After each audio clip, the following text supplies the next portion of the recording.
Hello বন্ধুরা, আমি তোমাদের ফিজিক্স দাদা সঙ্গীত। আজকে নিউক্লিয়ার কেমিস্ট্রির থার্ড ক্লাস, তৃতীয় ক্লাসে আমরা কি শিখবো? তৃতীয় ক্লাসে আমরা শিখবো হচ্ছে নিউক্লিয়ার ফিশন। নিউক্লিয়ার ফিশন মানে কি? নিউক্লিয়ার ফিশনে বলা হচ্ছে যে একটা হেভি নিউক্লিয়াস রয়েছে যেটা আনস্টেবল, মানে যার নিউক্লিয়াসের ভেতরে নিউট্রন এবং প্রোটনের পরিমাণটা অনেক আছে এবং রেশিওটা একটু গন্ডগোল হয়েছে। 1 থেকে 1.6-এর মধ্যে নেই নিউট্রন আর প্রোটনের রেশিওটা। তাহলে একটা আনস্টেবল নিউক্লিয়াস সেটা কি হচ্ছে, সেটাকে যদি আমি বাইরে থেকে নিউট্রন দিয়ে আঘাত করি বা বিটা কণা দিয়ে আঘাত করি বা আলফা কণা দিয়ে আঘাত করি বা প্রোটন দিয়ে আঘাত করি, তখন কি হবে? সেই নিউক্লিয়াসটা ভেঙে যাবে। নিউক্লিয়াসটা ভেঙে গিয়ে একাধিক ছোট ছোট নিউক্লিয়ায় পরিণত হবে। দুটো হতে পারে বা তিনটে হতে পারে বা বেশি হতে পারে, ম্যাক্সিমাম ক্ষেত্রে দুটোই দেখা যায়। তো সেটাকে বলা হচ্ছে নিউক্লিয়ার ফিশন। এখানটাতে একটা বড় নিউক্লিয়াসকে কিন্তু ভাঙা হচ্ছে। যে জিনিসটা কোথায় ব্যবহার করা হয়? যে জিনিসটা ব্যবহার করা হয় নিউক্লিয়ার রিঅ্যাক্টরে বা নিউক্লিয়ার বোমে। যেমন ধরো, যদি এটা, আচ্ছা আরও একটা জিনিস, যদি এটা স্পন্টেনিয়াস হয়, যেমন ধরো আমরা এটাকে দেখেছিলাম না, ইউরেনিয়ামের যেটা আইসোটোপ দেখছিলাম, সেটা ভেঙে গিয়ে থোরিয়ামে পরিণত হচ্ছিল, তারপরে সেখান থেকে কি যেন বলে আলফা ডিকে হচ্ছিল, আলফা কণা। তো সেই জিনিসটাকে কি বলা হচ্ছে? সেটাকে বলা হচ্ছে রেডিও অ্যাক্টিভিটি। এটা স্পন্টেনিয়াস, নিজে থেকেই হয়, প্রাকৃতিকভাবে সবসময় হতেই আছে, ভারী ভারী ইউরেনিয়াম কণাগুলো ভাঙতেই আছে, সেটা হচ্ছে রেডিও অ্যাক্টিভিটি। আর যদি আমরা কি করি, প্রোটন দিয়ে আঘাত করে করি বা আলফা কণা দিয়ে আঘাত করে করি বা নিউট্রন দিয়ে আঘাত করে করি, মানে একটা বড় নিউক্লিয়াসকে ভাঙি, সেটাকে সেটা কোথায় ব্যবহার হচ্ছে? সেটা ব্যবহার হচ্ছে নিউক্লিয়ার রিঅ্যাক্টরে। সেখানটাতে ইউরেনিয়ামের 235 ব্যবহার করা হয়। আর অথবা নিউক্লিয়ার বোমেও কিন্তু সেটা ব্যবহার করা হচ্ছে, মানে একটা নিউট্রন দিয়ে ধাক্কা মারা হয়, দিয়ে ভাঙা হয় নিউক্লিয়াসটাকে। এই হচ্ছে নিউক্লিয়ার ফিশন। এবার নিউক্লিয়ার ফিশনের আমরা এক্সাম্পল দেখি। এক্সাম্পল অনেকগুলো আছে। একটা ইউরেনিয়াম থেকে ভেঙে, একটা ইউরেনিয়ামের 238কে যদি আমরা একটা নিউট্রন দিয়ে ধাক্কা মারি, তাহলে ভাঙলে কিন্তু অনেক কিছুই হতে পারে। ইউরেনিয়ামকে একটা যদি আমি নিউট্রন দিয়ে ইনফিনিট ডিস্টেন্স থেকে একটা নিউট্রনকে নিয়ে এসে যদি ইউরেনিয়ামের 235-এ ধাক্কা মারি, তাহলে এই যে এই নিউট্রনটা আছে, এটা কি করবে? ইউরেনিয়ামের নিউক্লিয়াসের ভেতরে গিয়ে ঢুকে যাবে। ইউরেনিয়ামের নিউক্লিয়াসটা হয়তো এরকম ছিল দেখতে, যার মধ্যে নিউট্রন ছিল, প্রোটন ছিল, নিউট্রন প্রোটনের রেশিওটা একটু গন্ডগোল ছিল। যখন এই নিউট্রনটা বাইরে থেকে এসে আবার ঢুকে গেল, এটাকে কি করতে হবে? এটা কিন্তু আবার খুব বেশি স্পিডে আসলে হবে না, এটাকে একটা মডারেট স্পিডে আসতে হবে। খুব বেশি স্পিডে আসলে এখান থেকে বেরিয়ে চলে যাবে, আর যদি খুব আস্তে আসে তাহলে ঢুকতেই পারবে না। ওকে মডারেট স্পিড, নির্দিষ্ট একটা স্পিডে আমি পাঠালাম। তার ফলে যখন এই নিউট্রনটা এই নিউক্লিয়াসের ভেতরে ঢুকলো, তখনই এই নিউক্লিয়াসটাকেও আরও বেশি আনস্টেবল করে দিল। এই যে 236-92 ইউরেনিয়াম যে তৈরি হয়েছে, এটা খুব আনস্টেবল একটা নিউক্লিয়াস আমরা তৈরি করে ফেললাম। এবার এই এই যে নিউট্রনটা ঢুকে গেছে, এবার রেশিওটা আরও পরিবর্তন হয়ে গেল। এর ফলে কী হবে? নিউক্লিয়াসের মধ্যে গন্ডগোলটা শুরু হবে। এবার আমার রেডিও অ্যাক্টিভিটি বা যেটাকে নিউক্লিয়ার ফিশন বলছি সেটা ঘটছে, বেসিক্যালি নিউক্লিয়ার ফিশনই ঘটছে এখানটাতে। তাহলে এবার কি হবে? এই যে এই ইউরেনিয়ামের নিউক্লিয়াসটা আছে, এটা ভাঙতে শুরু করবে। কিসে কিসে ভাঙবে? এটা বিভিন্ন রকম হতে পারে, এইভাবে ভাঙতে পারে, এইভাবে ভাঙতে পারে, এইভাবে ভাঙতে পারে। কীভাবে ভাঙতে পারে সেটাকে আমি এখানে লিখেছি। এখানে এই ইকুয়েশন দেখে তোমাদের মাথায় প্রথম প্রশ্ন আসবে যে স্যার এগুলোর নাম কি? এইভাবে মুখস্থ রাখতে হবে? এগুলো সব কিছু না, এগুলো মুখস্থ রাখার কোনো ব্যাপার নেই, নাম তো মনে রাখার দরকারই নেই। তোমাদেরকে ম্যাক্সিমাম এরকম দিয়ে দিতে পারে যে এক্স ওয়াই, আর এখানটাতে এতগুলো নিউট্রন তৈরি হয়েছে, এখানটাতে কোনো একটা হয়তো বাদ দিয়ে দিয়েছে। সেই জায়গাটাতে আমরা ক্যালকুলেশন করে মিলিয়ে সেখানটাতে করতে হবে। কীভাবে ক্যালকুলেশন করবো, কী কী হচ্ছে সেটা দেখে নিই। ফার্স্ট কেস সিনারিও কী হতে পারে? যে একটা ইউরেনিয়ামের 236, যেটা একটা নিউট্রন পাওয়ার পরে 236 হয়ে গেছিলো, সেটা ভাঙার জন্য প্রথমে কী তৈরি হলো? প্রথমে একটা বেরিয়াম তৈরি হলো এবং একটা ক্রিপ্টন তৈরি হলো। আর কি হলো? তিনটে নিউট্রন তৈরি হলো। একটা নয়, দুটো নয়, তিনটে নিউট্রন তৈরি হয়েছে। এবং এই তিনটে নিউট্রনের সঙ্গে প্রচুর পরিমাণে এনার্জিও পেলাম আমরা। এনার্জিটা কেন পাই স্যার? কারণ দেখা গেছে যে এদের মাস যখন আমরা অ্যাড করছি, তখন দেখছি এর এর যে টোটাল মাস ছিল তার থেকে একটু কম হয়ে গেছে। সেই কম যে মাসটা, সেটা এই যে E=mc², এর জন্য কি হয়েছে? প্রচুর এনার্জিতে কনভার্ট হয়েছে। একটা মাত্র ইউরেনিয়ামের জন্যই অনেকটা আমরা এনার্জি পাচ্ছি। আচ্ছা, তাহলে আমরা আর এখানটাতে ইকুয়েশনটা কি? এখানটা দেখো 3 ইন্টু, আচ্ছা, তিনটে নিউট্রন হয়েছে। নিউট্রনের চার্জ কত? নিউট্রনের চার্জ 0। একটা নিউট্রনের মাস হচ্ছে 1। তাহলে এই যে এই পুরো জায়গাটা আমার কত মাস রয়েছে? 3 × 1 মাস রয়েছে। তাহলে 3 × 1 মানে 3, 89 + 3 মানে কি 92, 92 + 144 মানে কি 236। এভাবে আমরা মিলিয়ে মিলিয়ে দেখবো। 36 + 56 মানে কত? 92 হয়ে গেল। এটা হলো ফার্স্ট কেস সিনারিও। এটা হতে পারে, এটাই ম্যাক্সিমাম হয়।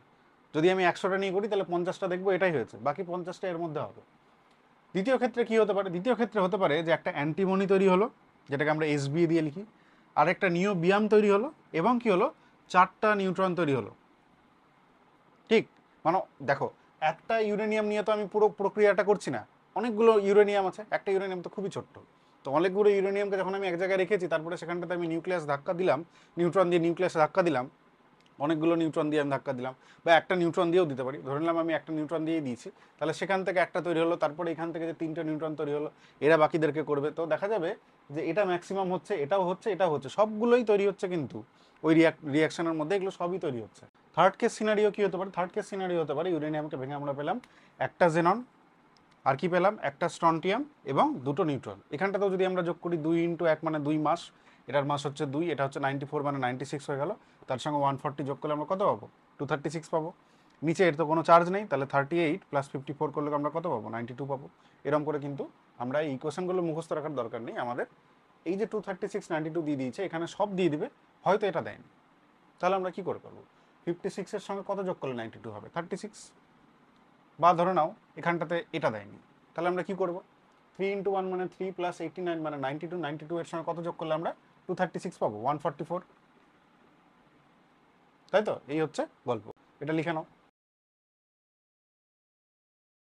আচ্ছা, আমাদের নিউক্লিয়ার ফিশনের 3টে রিয়াকশন দেখানো হলো, 3টে রিয়াকশনের মধ্যে ম্যাক্সিমাম কোনটা হচ্ছিল? সবার প্রথম একটা, সেটাকে আমরা লিখে নিচ্ছি, সেটাকেই প্রমাণ ধরে আমরা বাকিগুলো করব। তাহলে সেটাতে কি দেখলাম? যে একটা ইউরেনিয়ামের মধ্যে প্রথমে আমরা নিউট্রন দিয়ে আঘাত করলাম, তাহলে সেটা 236 হয়ে গেল, সেখান থেকে একটা বেরিয়াম তৈরি হলো, তারপর একটা ক্রিপ্টন তৈরি হলো, তারপরে 3টে নিউট্রন তৈরি হলো। এবার আমরা চেন রিয়াকশনটা দেখবো। চেন রিয়াকশনটা বেসিক্যালি কি? চেন রিয়াকশন হচ্ছে, ধরে নাও এখানটাতে আমার একটা ইউরেনিয়াম ছিল, এই ইউরেনিয়ামটা ভাঙার পরে কি হলো? বেরিয়াম ক্রিপ্টন তো হলো, ঠিক? তার সঙ্গে 3টে কিন্তু নিউট্রন আমরা পেলাম। 3টে কি কি পেলাম? নিউট্রন পেলাম, একটা এখানটাতে একটা পেলাম, এখানটাতে আরও একটা, 3টে নিউট্রন পেলাম। এবার এই 3টে নিউট্রন কি করবে? 3টে নিউট্রন যথেষ্ট বেগে আছে, আর যেখানটাতে আমরা রিয়াকশনটা ঘটাচ্ছি সেখানে একটা তো ইউরেনিয়ামের নিউক্লিয়াস নয়, অনেকগুলো নিউক্লিয়াস রয়েছে, তাহলে এই ধাক্কা দেবে কি আরও একটা ইউরেনিয়ামের নিউক্লিয়াসকে, এবং এখান থেকে কি হবে? এই ইউরেনিয়ামের নিউক্লিয়াস থেকে বেরিয়াম ক্রিপ্টন তৈরি হবে, তার সঙ্গে আবার কি হবে? 3টে নিউট্রন তৈরি হবে। একইভাবে এ যখন আরেকটা ইউরেনিয়ামকে ধাক্কা দিবে, তখন আবার কি হচ্ছে? 3টে নিউট্রন তৈরি করবে এক্সট্রা, ইউরেনিয়াম থেকে বেরিয়াম ক্রিপ্টনের পরেও 3টে নিউট্রন তৈরি করবে। এ আবার যখন একটা ইউরেনিয়ামকে ধাক্কা দিচ্ছে, এও কিন্তু 3টে নিউট্রন তৈরি করছে। আবার এটা তো থেমে থাকবে না, সেখানটায় তো অনেকগুলো ইউরেনিয়াম আছে, এরা আবার ধাক্কা দিবে আরও একটা ইউরেনিয়ামকে, এও ধাক্কা দিবে আরও একটা ইউরেনিয়ামকে, এও ধাক্কা দিবে একটা ইউরেনিয়ামকে, এও ধাক্কা দিবে একটা ইউরেনিয়ামকে, এও ধাক্কা দিবে একটা ইউরেনিয়ামকে, এও ধাক্কা দিবে একটা ইউরেনিয়ামকে, এ ধাক্কা দিবে ইউরেনিয়ামকে, এ ধাক্কা দিবে ইউরেনিয়ামকে, সবাই কি করছে? ইউরেনিয়ামকে ধাক্কা দিচ্ছে। আবার এখান থেকে 3টে করে অনেকগুলো নিউট্রন তৈরি হবে, তারা আবার পরের নিউট্রনগুলোকে ধাক্কা দিবে, এবং এগুলো ফ্র্যাকশন অফ সেকেন্ডে ঘটবে। মানে এরকম না যে এটা হলো তারপরে চা খাচ্ছি তারপরে আবার এটা হলো, এরকম কিন্তু হচ্ছে না, সাইমেন্টেনিয়াসলি, মানে চোখের নিমেষে পুরো ঘটনাটা ঘটে যাচ্ছে। তাহলে এবং প্রত্যেকটা ক্ষেত্রে আমরা কি দেখছি? যে এই কিউ পরিমাণ একটা এনার্জি তৈরি হচ্ছে, ঠিক? তাহলে আমরা কি দেখছি? যে এরকম আনকন্ট্রোলড একটা আমরা এনভায়রনমেন্ট তৈরি করে ফেলেছি, যেখানটাতে ইউরেনিয়াম একটা নিউক্লিয়ার ফিশনের ফলে যে 3টে নিউট্রন তৈরি হলো, তারা বাকি 3টে যে ইউরেনিয়াম রয়েছে সেই ইউরেনিয়ামের মধ্যে আবার ফিশন করে দিল, আবার সেই 3টে থেকে আরও 3টে করে 9টা হয়ে গেল, এরকম করে পরপর কিন্তু হয়ে যাচ্ছে। এই যে আনকন্ট্রোলড চেন রিয়াকশন, এটা কোথায় দেখা যায়? এটাই দেখা যায় নিউক্লিয়ার বোমে, যেটা হিস্ট্রিতে একবার ইউজ হয়েছে, মানে একবার বাজেভাবে ইউজ হয়েছে, টেস্ট হয়েছে নিউক্লিয়ার বোম। এখনও পর্যন্ত 8টে দেশের কাছে নিউক্লিয়ার বোম রয়েছে, যার মধ্যে আমাদের ইন্ডিয়াও পড়ে। আর আরও একটা দেশ যেটা এখনও স্বীকার করেনি যে ওর কাছে আছে, আবার অস্বীকারও করেনি যে ওর কাছে নেই, কমেন্টে জানাও তো সেই দেশটার নাম কি। সেই দেশে কিন্তু এখন যুদ্ধ চলছে। তো একটা দেশ তৈরি করার জন্য আরও একটা দেশ তার সঙ্গে যুদ্ধ করছে, এবং সে বলছে যে আমার কাছে আছে কিনা সেটা বলবো না, আর যার সঙ্গে যুদ্ধ করছে কারণটা দিচ্ছে যে ও নিউক্লিয়ার বোম তৈরি করছে বলে আমি এর সঙ্গে যুদ্ধ করছি, এরকম হচ্ছে ইকুয়েশনটা। এবার তোমরা কমেন্টে বলো যে কোন দেশের নিউক্লিয়ার বোম আছে কিনা, সে স্বীকারও করেনি অস্বীকারও করেনি, মিডল ইস্টের একটা দেশ। যাই হোক, এই ঘটনাটা কোথায় ঘটছে? এই ঘটনাটা ঘটছে নিউক্লিয়ার বোম, যেটা জাপানের হিরোশিমা এবং নাগাসাকিতে ইউজ করা হয়েছিল। মানে খুব ভয়ঙ্কর একটা ব্যাপার। এরকম না যে শুধু বেরিয়াম আর ক্রিপ্টন হয়ে থেকে যায়, বেরিয়াম থেকেও কিন্তু আলফা কণা বিটা কণার দিকে হতেই থাকে। এবং এই যে এই ইউরেনিয়াম ভাঙছে, ইউরেনিয়ামের ফলে আলফা বিটা কণা তৈরি হচ্ছে, এই যে আলফা বিটা কণা, এগুলোর সাইজ তো খুব ছোট, এগুলোর সাইজ ডিএনএর থেকেও ছোট। তো এই ছোটো ছোটো যে কণাগুলো, সেগুলো যখন ডিএনএর মধ্যে ঢুকে যায়, তো ডিএনএর যে স্ট্রাকচার রয়েছে, এরকম এরকম করে যে স্ট্রাকচারটা রয়েছে, সেটা কী হয়? সেটা ভেঙে যায়। আর ডিএনএ বেসিক্যালি কী করে? আমাদের বংশগতির ধারক বাহক। তাহলে আমার বংশগতি, আমার মুখটা কেমন দেখতে, সেটা যদি আমার ছেলের মধ্যে আমি পাঠাতে নাই পারি, বা আমার যে ডিএনএটা আমার হাত তৈরি করেছে বা যে কোনো একটা ভাইটাল অর্গান তৈরি করেছে, সেই ডিএনএটা যদি ড্যামেজ হয়ে যায়, তাহলে দেখা যাবে যে আমার যে পরের যে প্রজন্ম, তার ক্ষেত্রে কিন্তু ডিএনএর মধ্যে সেই কোডটা নেই। সেই কোডটা অলরেডি এই নিউক্লিয়ার ব্লাস্টের আশপাশে থাকার জন্য নষ্ট হয়ে গেছে। আশপাশে থাকলে তো পুরো ভেপারাইজড হয়ে গেছে, অনেকটা দূরে থাকলে 300-400 কিলোমিটার দূরে থাকলে তার মধ্যে যে নিউক্লিয়ার রেডিয়েশনগুলো পৌঁছেছে, সেই রেডিয়েশনের ফলে ওদের যে নিউক্লিয়ারের ওদের যে ডিএনএর মধ্যে ড্যামেজ হয়েছে, সেটা পরপর পরপর ওই ড্যামেজটা কিন্তু চলতেই থাকছে। খুব ভয়ানক একটা ঘটনা ঘটেছিল। তো যাই হোক, এটা হচ্ছে আনকন্ট্রোলড চেইন রিয়াকশন, যেটা দিয়ে আমরা নিউক্লিয়ার বোম তৈরি করছি।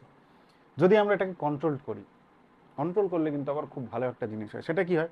কন্ট্রোল করলে আমরা এই যে একটা থেকে তিনটে নিউট্রন তৈরি হচ্ছে, তিনটে থেকে আবার তিনটে নিউট্রন তিনটে ইউরেনিয়ামকে আঘাত করছে, যদি এই পুরো ঘটনাটা না ঘটে, যদি এই একটা নিউট্রন থেকে, এই একটা ইউরেনিয়াম থেকে তিনটে নিউট্রন হলো, এর মধ্যে দুটোকে আমি যদি নিউট্রালাইজড করে দিতে পারি, মানে এই দুটোকে যদি আমি আটকে দিলাম কোথাও একটা, এবং একটা নিউট্রন কি করলো, আরও একটা ইউরেনিয়ামকে ধাক্কা দিল, সেখান থেকে তিনটে নিউট্রন তো তৈরি হলো।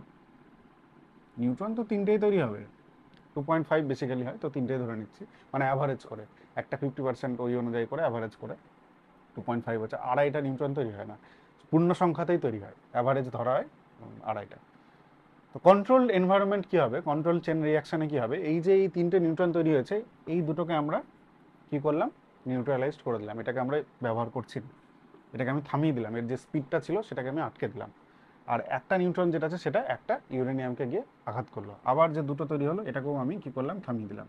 তারপরে আবার যে একটা নিউট্রন আছে সেটা একটা ইউরেনিয়ামকে গিয়ে আঘাত করলো। এই জিনিসটা ঘটানো হয় হচ্ছে নিউক্লিয়ার রিঅ্যাক্টরে, যেখানটাতে কন্ট্রোল একটা এনভায়রনমেন্ট রাখা হয়, যেখানটাতে যে টেম্পারেচার তৈরি হচ্ছে সেই এগুলোর ফলে তো এনার্জি তৈরি হচ্ছে, এনার্জিটা বেসিক্যালি কি, হিট এনার্জি তৈরি হয়।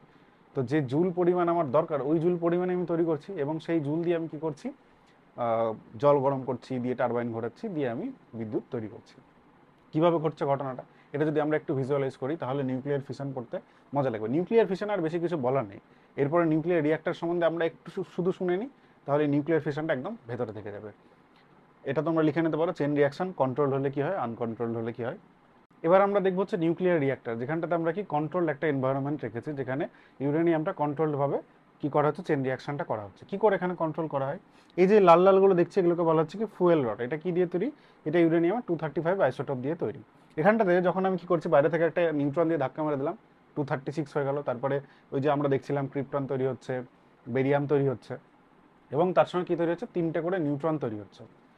আর আনকন্ট্রোলড কি দেখেছিলাম, এই তিনটে নিউট্রনে কি করছে, বাকি যে ইউরেনিয়াম রয়েছে, ধরো না এটাকে আমি ধাক্কা দিচ্ছি, তো এখানটায় তো আরও ইউরেনিয়াম রয়েছে, বা এর মধ্যেও তো আরও অনেকগুলো রয়েছে, তো সেই ইউরেনিয়ামগুলোকে তিনটে নিউট্রনই আবার ধাক্কা দিয়ে আবার সেখান থেকে ভেঙে দিচ্ছে ইউরেনিয়ামগুলোকে। কিন্তু এখানটাতে এই জিনিসটাকে কন্ট্রোল করে হচ্ছে কি, এই যে কন্ট্রোল রড, যেটা এই যে কালো কালো জিনিসগুলো, এগুলো হচ্ছে আমাদের কন্ট্রোল রড। এটা বেসিক্যালি টেম্পারেচার সেন্সার্ড হয়, অটোমেটিক কাজ করে। যখন দেখা যাচ্ছে বেশি টেম্পারেচার তৈরি হচ্ছে, মানে কি, বেশি ইউরেনিয়ামগুলো ভেঙে যাচ্ছে, একটা ইউরেনিয়াম ভাঙলে আমরা দেখছিলাম কিছু পরিমাণ কি তৈরি হচ্ছে, এনার্জি তৈরি হচ্ছে। এখানে তো একটা ইউরেনিয়াম নেই, একটা ইউরেনিয়ামের রড আছে, মানে 50 কেজি 60 কেজি রড আছে, 100 কেজিরও রড আছে, ভারী ভারী রড আছে, তার মধ্যে প্রচুর ইউরেনিয়াম আছে। সেখানটাতে যদি রিয়াকশন বেশি হয়, তাহলে কি হবে, টেম্পারেচার বেশি তৈরি হবে। আর এই চারপাশে কুল্যান্ট দেওয়া থাকে, সেই কুল্যান্টগুলো বেসিক্যালি কী করে, ওই টেম্পারেচারটাকে অন্য একটা জায়গায় নিয়ে যায়, সেখানটা দিকে টারবাইন ঘুরিয়ে আমরা ইলেকট্রিক তৈরি করছি। তো যখনই দেখছি যে আমরা বেশি টেম্পারেচার তৈরি হয়ে গেছে, মানে রিয়াকশনটা আর কন্ট্রোলের মধ্যে নেই, বেশি বেশি রিয়াকশন হচ্ছে, তখন কি করা হয়, এই যে এই কন্ট্রোল রডগুলোকে, এগুলোকে নিচে নামিয়ে দেওয়া হয়। যেটা বেসিক্যালি কি করে, নিউট্রন অ্যাবজর্বিং ম্যাটেরিয়াল যেগুলো, যেমন ধরো বোরন, ক্যাডমিয়াম বা হ্যাফনিয়ামও হয়, হ্যাফনিয়াম দিয়ে তৈরি করা হয়, বোরন, ক্যাডমিয়াম, হ্যাফনিয়াম দিয়ে তৈরি করা হচ্ছে। তারা কি করছে, যে 80% বা 70% নিউট্রনকে কি করছে, ক্যাপচার করে নিচ্ছে, বাকি নিউট্রনটা পাশের ইউরেনিয়ামকে গিয়ে ধাক্কা মারছে, এবং সেখান থেকে আবার চেন রিয়াকশনটা হচ্ছে। চেন রিয়াকশনটা কি হচ্ছে, কন্ট্রোলের মধ্যে হচ্ছে। আরও একটা জিনিস এখানটাতে, সেটা হচ্ছে মডারেটর। মডারেটর জিনিসটা কি স্যার, মডারেটর হচ্ছে এই যে দেখছো না, ডট ডট ডট হয়েছে, কালো কালো ডট ডট ডট, সেটাকে মডারেটর বলা হচ্ছে। আমরা যখন নিউক্লিয়ার ফিশন ফার্স্ট পড়েছিলাম, তখন আমরা দেখেছিলাম যে নিউক্লিয়ার ফিশনের জন্য যে নিউট্রনটা আমি পাঠাবো, সেই নিউট্রনের বেগটাকে কিন্তু কন্ট্রোল হতে হবে। খুব বেশি যদি বেগ হয়, তাহলে ভেতর দিয়ে বেরিয়ে চলে যাবে, নিউক্লিয়াসের ভেতর দিয়ে কোনো এফেক্ট করবে না, আর খুব যদি আসতে হয়, তাহলে নিউক্লিয়াসের মধ্যে ঢুকতেই পারবে না। তাহলে আমাদের ওই বেগটাকে একটা নির্দিষ্ট বেগের মধ্যে আনার জন্য এই মডারেটরটাকে রাখা হয়। এই মডারেটরটা কিন্তু মানে নিউক্লিয়ার রিয়াকশনকে বাড়ায়ও না, কমায়ও না, এই মডারেটরটাকে নিউক্লিয়ার রিয়াকশন হতে সাহায্য করে। যদি মডারেটর না থাকতো, একটা আমি নিউক্লিয়ার রিয়াকশন হলো, তারপর নিউট্রনটা খুব স্পিডে বেরিয়ে চলে গেল, বেসিক্যালি খুব স্পিডে বেরিয়ে চলে যাবে, তখন কিন্তু আর নিউক্লিয়ার রিয়াকশনটা চেন রিয়াকশনে কনভার্ট হতো না। তো এই মডারেটরটা কি ইউজ করি আমরা? মডারেটর H2O ইউজ করতে পারি, মানে নর্মাল জল। নর্মাল জল কেন ইউজ করবো? নর্মাল জল বেশি, মানে ধরো আমি দৌড়ে যাচ্ছি, দৌড়ে দৌড়ে তো হঠাৎ করে পুজোর প্যান্ডেলের মধ্যে চলে এসেছি আমি, দুর্গাপূজার প্যান্ডেলে গিয়ে আমি আর সামনে এগোতে পারছি না। ওই যে সামনের লোকজন, ওরা মডারেটর। আর কন্ট্রোল রড কারা? কন্ট্রোল রড যারা হচ্ছে ওই যে ভলেন্টিয়ার থাকে, বাসি নিয়ে থাকে না, তারা হচ্ছে কন্ট্রোল রড। ওরা না, আগে তোমরা ঢুকবে তারপরে এরা ঢুকবে। যদি বেশি ঢুকে যায় তাহলে তো স্ট্যাম্পিড হয়ে যাবে। আর স্ট্যাম্পিড হলো মানে কি? নিউক্লিয়ার রিয়াকশনটা খারাপ হয়ে গেছে, মানে চেন রিয়াকশনটা প্রচুর হচ্ছে, আনকন্ট্রোল হয়ে গেছে, মানে তখন ওখানটাতে ব্লাস্ট হয়ে যাবে ব্যাপারটা। তো এই মডারেটরের কাজ হচ্ছে এটা। H2O আমাদের ভাবা অ্যাটমিক সেন্টারে ব্যবহার করা হয়, D2O ব্যবহার করা হয় বাকি জায়গাগুলোতে। গ্রাফাইট আমরা কোথায় দেখেছিলাম এটার ইউজ? তোমরা আজকে যদি পারো, চার্নোবিল একটা সিরিজ রয়েছে, সেই সিরিজটা দেখতে পারো। সেখানে কিন্তু নিউক্লিয়ার রিঅ্যাক্টর মানে খুব সুন্দরভাবে দেখানো হয়েছে। সেখানে দেখানো হয়েছিল যে এই যে রডগুলো আছে, এই রডগুলো দেখা যাচ্ছে যে মেঝের উপরে এরকম করে উঠে যাচ্ছে নিজে নিজেই, নিচে এত টেম্পারেচার তৈরি হয়েছিল। সিনেমাতে ফিকশনের মতো করে দেখানো হয়েছে যদিও বা, উপরে উঠে যাচ্ছে। একটা নিউক্লিয়ার রিঅ্যাক্টর ব্লাস্ট করে গেছিলো, যেখানটাতে মডারেটর হিসাবে গ্রাফাইট ইউজ করেছিল ওরা। গ্রাফাইট ইউজ করা যেতে পারে, ক্ষতি কিছু নেই। ওখানে একটু প্রবলেম হয়েছিল, মানে এই কন্ট্রোল রড নিয়ে প্রবলেম হয়েছিল, অন্য কম্পোনেন্ট ব্যবহার করেছিল। তো যাই হোক, এই গ্রাফাইট বা D2O মানে হচ্ছে ভারী জল, H2O নর্মাল জল, সেগুলো মডারেটর হিসেবে ব্যবহার করা হচ্ছে, ফুয়েল রড হিসাবে এটা, আর আমাদের কন্ট্রোল রড হিসেবে ব্যবহার করা হচ্ছে। এবার এই যেখানটাতে টেম্পারেচার তৈরি হলো, এটাকে আমরা কি করবো? এর চারপাশে আমি এখানটাতে একটা স্ট্রাকচার দিয়ে রেখেছি। এটা বেসিক্যালি কংক্রিটের একটা স্ট্রাকচার, মানে এই যে নিউক্লিয়ার রিঅ্যাক্টরটাকে মোটামুটি 1 মিটার থিকনেসের একটা কংক্রিট বা স্টিলের স্ট্রাকচার দিয়ে চারদিক থেকে ঢেকে দেওয়া হয়। কারণ এখানটাতে তো শুধু ইউরেনিয়াম থেকে ক্রিপ্টন, বোরন এসব তৈরি হচ্ছে না, এর মধ্যে আলফা, বিটা, গামা এগুলোও কিন্তু রেডিয়েশন হচ্ছে। গামা তো রেডিয়েশন হতেই আছে সবসময়, ঠিক আছে? সেটার জন্য যেন ক্ষতি কম হয়, সেটার জন্য এরকম মোটা একটা লেয়ার দিয়ে কিন্তু ঢাকা থাকে। আর এই লেয়ারের ভেতরে থাকে হচ্ছে একটা, যেটাকে কুল্যান্ট বলছে। ধরে নাও কুল্যান্টে এরকম পড়ে আছে। সেই কুল্যান্টের কাজটা কি? সেই কুল্যান্টের কাজটা হচ্ছে এইখানে যে হিট তৈরি হলো, এই কুল্যান্টটাকে বাইরে নিয়ে আসা হয়। এই কুল্যান্টটা বাইরে, এটা ধরে নাও জল আছে, কুল্যান্টটা জলও থাকতে পারে। কুল্যান্ট জল ব্যবহার করা হয়, কনসেন্ট্রেটেড এয়ার ব্যবহার করা হতে পারে, কার্বন ডাইঅক্সাইড ব্যবহার করা হতে পারে, বা লিকুইড সোডিয়াম ব্যবহার করা হতে পারে। সোডিয়াম একটা মেটাল, যেটাকে লিকুইড ফর্মে ব্যবহার করতে পারি আমরা। ধরে নিচ্ছি জল। তো জল এখানটাতে প্রচুর গরম হলো, এখানে স্টিম তৈরি হলো। এই স্টিমটা যখন আমি বাইরে বার করছি, এখানটাতে যদি আমি একটা টারবাইন লাগিয়ে দিই, সেই টারবাইনটা কী হবে? একদম খুব জোরে ঘুরবে, কারণ এখানটা কিন্তু প্রচুর স্টিম বেরোচ্ছে। আর টারবাইন ঘুরলো মানে কি? টারবাইন ঘুরিয়ে আমি ইলেকট্রিক জেনারেট করে নিতে পারলাম। এই হচ্ছে আমাদের নিউক্লিয়ার রিঅ্যাক্টরের বেসিক কনসেপ্ট, যেখানটাতে ইউরেনিয়াম-235 ফিশন করে আমরা কি করছি? ইউরেনিয়ামের-235 ফিশন করে আমরা বিদ্যুৎ তৈরি করতে পারছি, এবং খুব এফিসিয়েন্ট এগুলো, মানে অনেক দিন ধরে আমরা তৈরি করতে পারবো। কিন্তু এখানে একটু সমস্যাও রয়েছে, যে রেডিও অ্যাক্টিভ ওয়েস্টেজ তৈরি হয়, যেগুলোকে মাটির নিচে আমরা ইয়ে করে দিই, ঢেকে রাখি। নাহলে যে ওয়েস্টেজগুলো তৈরি হচ্ছে, মানে ইউরেনিয়াম থেকে যে কণাগুলো তৈরি হলো, সেগুলোকে আমরা পরবর্তীকালে ব্যবহার করতে পারছি না। সেগুলো হচ্ছে ওয়েস্টেজ, সেগুলোকে এক্সট্র্যাক্ট করে এখান থেকে মাটির তলে সেগুলোকে রেখে দেওয়া হয়, তারপরে আবার অন্য ফুয়েল রড বসানো হয়। কিন্তু একটা ফুয়েল রড অনেক দিন ধরে চলে। তো এই হচ্ছে নিউক্লিয়ার ফিশন। এরপরে আমরা নিউক্লিয়ার ফিউশন ছোট্ট করে দেখব। আর তারপরে আমরা যেটা বলেছি, ওই যে স্টারের লাইফ সাইকেল দেখব। এটা লিখে নাও। নিউক্লিয়ার ফিশনটা কি হচ্ছিল, যে একটা ভারী নিউক্লিয়াসকে আমরা নিউট্রন দিয়ে ধাক্কা দিচ্ছিলাম, তারপরে সেটাকে ভাঙছিলাম। সেটাকে ভেঙে আমি পাচ্ছিলাম 2 বা 3টে নিউক্লিয়াই পাচ্ছিলাম, তার সঙ্গে এক্সট্রা নিউট্রন পাচ্ছিলাম, তার সঙ্গে কিছু মাস কি হচ্ছিল, নষ্ট হয়ে যাচ্ছিল। সেই মাসটা এনার্জিতে কনভার্ট হচ্ছিল, নষ্ট বেসিক্যালি না, মাসটা এনার্জিতে কনভার্ট হচ্ছিল, যেটা আমরা এনার্জি হিসাবে পাচ্ছিলাম, হিট এনার্জি হিসাবে। ফিউশনে কি করা হয়? ফিউশনে দুটো হালকা হালকা অ্যাটম নেওয়া হচ্ছে, অ্যাটম নয়, দুটো হালকা হালকা হালকা নিউক্লিয়াস নেওয়া হচ্ছে, এবং এই নিউক্লিয়াসগুলোকে খুব কাছাকাছি নিয়ে আসা হচ্ছে। খুব কাছাকাছি নিয়ে আসার ফলে সেই দুটো নিউক্লিয়াস মিলে অন্য একটা নিউক্লিয়াস তৈরি করছে। দুটো নিউক্লিয়াই মিলে একটা নিউক্লিয়াস তৈরি করছে। কিন্তু স্যার খুব কাছাকাছি আনবো কি করে? নিউক্লিয়াসের কথা বলা হচ্ছে, মানে এখানটাতে কিন্তু ইলেকট্রনের গল্প নেই, শুধুমাত্র নিউক্লিয়াসটাকে। ধরে নিই আমার কাছে একটা হাইড্রোজেন আছে। হাইড্রোজেনের কি একটাই প্রোটন, এবং এর একটা ইলেকট্রন থাকে। ইলেকট্রন নিয়ে আমরা ভাববো না, এর কিন্তু নিউট্রন নেই। এরকম একটা হাইড্রোজেন নিয়েছি যার একটাই প্রোটন রয়েছে, আর আর কিচ্ছু নেই। এরকম হাইড্রোজেনের নিউক্লিয়াস নিয়ে নিচ্ছে একটা। এর সঙ্গে আমি যদি আরও একটা হাইড্রোজেন, যার একটা প্রোটন আছে আর কিচ্ছু নেই, এই দুটো হাইড্রোজেনকে যদি আমি খুব কাছাকাছি আনতে পারি, কিন্তু কাছাকাছি আনবো কি করে? এটা হচ্ছে প্রথম প্রশ্ন। কারণ এর শুধুমাত্র তো প্রোটন রয়েছে, প্রোটন প্রোটন একে অপরকে রিপেল করবে, তাই তো? এটাকে আমাকে কি করতে হবে? একটাকে স্থির রেখে আরেকটাকে যদি বাইরে থেকে প্রচুর ফোর্স দিয়ে আমি যদি ইনফাইনাইট ডিস্টেন্স থেকে এর কাছে নিয়ে আসতে পারি, তখন এই যে দুটো প্রোটন, হাইড্রোজেনের যে দুটো প্রোটন রয়েছে, এরা খুব কাছাকাছি চলে আসবে এবং খুব কাছাকাছি চলে আসার ফলে যে রিপালসিভ ফোর্সটা, কার জন্য স্থির তড়িৎ বিকর্ষণ বল, সেই রিপালসিভ ফোর্সটা আর থাকবে না। দুটো নিউক্লিয়াই পাশাপাশি চলে আসার ফলে এখানটাতে নিউক্লিয়ার বল তৈরি করতে পারবো আমরা, নিউক্লিয়ার ফোর্স। যেটা কি করছিল, নিউট্রন নিউট্রনের মধ্যে কাজ করছিল, নিউট্রন প্রোটনের মধ্যে, প্রোটন প্রোটনের মধ্যে কাজ করছিল। প্রোটন প্রোটন পজিটিভ হওয়ার সত্ত্বেও, রিপেল করবে আমরা জানি, এটা সত্ত্বেও ওরা খুব অল্প ডিস্টেন্সের জন্য সেখানটাতে নিউক্লিয়ার ফোর্স কাজ করছিল। বলেছিলাম না, নিউক্লিয়ার ফোর্স শুধুমাত্র নিউক্লিয়াসের ভেতরেই কাজ করে, নিউক্লিয়াসের বাইরে আসলেই কিন্তু আর তার কোনো অস্তিত্ব নেই। সেখানে কুলম ফোর্স কাজ করছে, পুরো নিউক্লিয়াসটা পজিটিভ এবং ইলেকট্রনগুলো নেগেটিভ, সেখানটাতে কুলম ফোর্স কাজ করছে। আর নিউক্লিয়াসের ভেতরে যে কণাগুলো রয়েছে তাদের মধ্যে নিউক্লিয়ার ফোর্স কাজ করার ফলে তারা একদম ইনট্যাক্ট হয়ে আছে।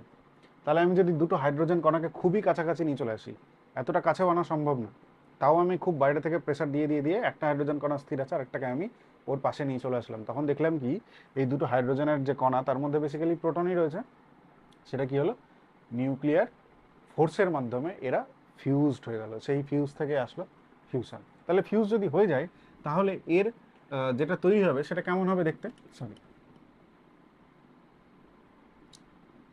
সেটা হবে একটাই হাইড্রোজেনের একটাই প্রোটন থাকবে এবং একটা যে এক্সট্রা প্রোটন ছিল সেটা কনভার্ট হয়ে যাবে নিউট্রনে, দিয়ে আমরা এই হাইড্রোজেনটাকে পেয়ে যাব, যেটাকে বলা হচ্ছে কি ডয়টেরিয়াম। তার মানে এই যে ঘটনা, এখানে তো একটাই প্রোটন ছিল, এখানে তো নিউট্রন ছিল না, এই হাইড্রোজেনের নিউট্রন নেই, এরও নিউট্রন নেই। প্রোটনটা যখন নিউট্রনে কনভার্ট হলো, এখানে তো দুটো প্রোটন ছিল, দুটো প্রোটন থেকে প্রোটনের সংখ্যা এক হয়ে গেছে, তাহলে এখানটাতে দুই কী করে হলো, তাহলে একটা প্রোটন নিউট্রনে কনভার্ট হয়ে গেছে।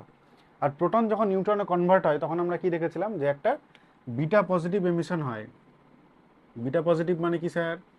বিটা পজিটিভ মানে পজিট্রন, আগের দিন আমরা পড়েছিলাম, তাই তো? এর সঙ্গে একটা ভি অর্থাৎ নিউট্রিনো তৈরি হবে এবং কি তৈরি হবে, প্রচুর পরিমাণে এনার্জি তৈরি হবে। এটাই হচ্ছে বেসিক্যালি কি, এটাই হচ্ছে আমাদের নিউক্লিয়ার ফিশন, যেখানটাতে দুটো হাইড্রোজেনের নিউক্লিয়াস ফিউজড হয়ে একটা ভারী হাইড্রোজেন তৈরি করলো।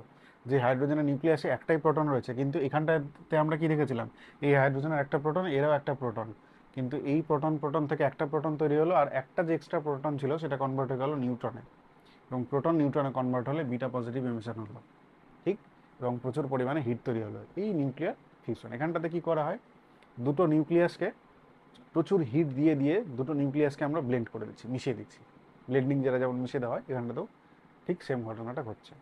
এটাই হচ্ছে আমাদের নিউক্লিয়ার ফিউশন। এটা নিয়ে বেশি কিছু বলার নেই, পরের দিন যখন আমরা life cycle of A star দেখব তখন আমরা এটা নিয়ে আলোচনা করব। এটা এখনও নিউক্লিয়ার রিঅ্যাক্টর আমরা ইউজ করতে পারিনি, এটা দিয়ে আমরা বোম তৈরি করে ফেলেছি, হাইড্রোজেন বোম যেটাকে বলা হচ্ছে, কিন্তু এখনও নিউক্লিয়ার রিঅ্যাক্টারে ইউজ করতে পারিনি। যদি আমরা নিউক্লিয়ার রিঅ্যাক্টারে এটাকে ইউজ করি তাহলে অনেক পরিমাণ এনার্জি কিন্তু আমরা তৈরি করতে পারবো, মানে বেসিক্যালি আর্টিফিশিয়াল সান তৈরি করতে পারবো, সানের নিউক্লিয়ার ফিউশন। তো যাই হোক, আজকের ক্লাস আমরা এখানেই শেষ করছি। ক্লাস যদি ভালো লেগে থাকে তাহলে বন্ধুদের সঙ্গে শেয়ার করো, কারণ sharing is caring. Thank you.